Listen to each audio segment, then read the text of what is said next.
Welcome back to Vuln Vibes.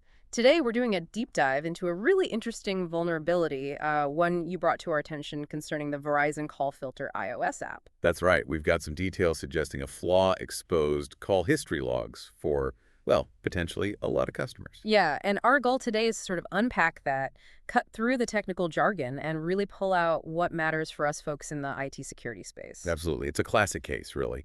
Um, the core issue boiled down to the Verizon Call Filter iOS apps API. Basically, it wasn't doing its job validating user identity against the data requested. Okay, so let's get specific. The information we have points to an endpoint. https://aqx.sequentvsaid.com CLR call retrieval. Standard stuff, right? JWT in the authorization header. Pretty standard, yeah. But the catch was in another header, the exec MDN header. That one carried the phone number for the logs they wanted to retrieve. And the flaw was, well, exactly. The server wasn't checking. It wasn't verifying if the phone number sent in that exec MDN header actually belonged to user authenticated via the JWT, the subclaim in the JWT payload. Yeah. No link was checked. Wow. So basically anyone logged in could potentially pull logs for other numbers? Precisely. Evan Connolly, the security researcher who found this, put it quite clearly. He said, it was possible to modify the phone number being sent and then receive data back for Verizon numbers not associated with the signed-in user. Ouch. That's a fundamental miss on server-side validation. Relying on the client, it never works out well, does it? Nope. The attacker always controls the client side. Always assume that. So let's talk impact. Call logs. They seem like just metadata, maybe not that sensitive. Well, that's deceptive. Think about it. Who you call, when you call them, how often. It builds a pattern, routines, contacts, relationships. Mhm.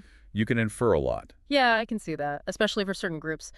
The sources mention survivors of domestic abuse, law enforcement. Exactly. For people like that, knowing who they're contacting or who's contacting them, uh, that confidentiality is critical.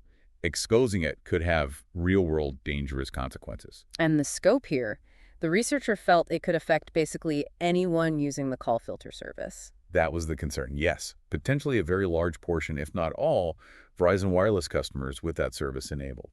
It mainly returned received calls, but apparently could show outgoing calls too, if they were to other Verizon customers. That brings up another point. That API domain, cequeetbvzwecad.com, Sequent. Yeah, seems likely. Sequence specializes in call ID tech. It raises, the whole third-party question. Who actually holds the data? How secure are their systems? It's a crucial point, the digital supply chain, right? Wow. We need due diligence not just on our own code, but on our vendors. Definitely. You have to ensure their security posture matches what you need. The good news, at least, is that Verizon confirmed this specific issue is fixed. Okay, good. Now, for our audience thinking in terms of frameworks, IRE, ATT, and CK, maybe, where does this fit? I'd say it definitely fits under the collection tactic. Right. Maybe network service scanning if someone was actively probing for this type of flaw. And potentially credential access if those GWTs could be abused further. Potentially, yeah. And in the cyber kill chain model, it's textbook reconnaissance, Mhm. maybe exploitation, leading straight to actions on objectives, getting that data out. So, stepping back, what's the big takeaway from this Verizon incident for you? For me, it really hammers home, again, the absolute necessity of robust server-side validation. You just cannot trust the client. And it highlights the complexity of third-party risk. You need visibility into your whole ecosystem. Couldn't agree more. It's a stark reminder about data privacy fundamentals and the diligence required, always. It really makes you wonder, doesn't it? What other assumptions are being made in the mobile apps we rely on every single day?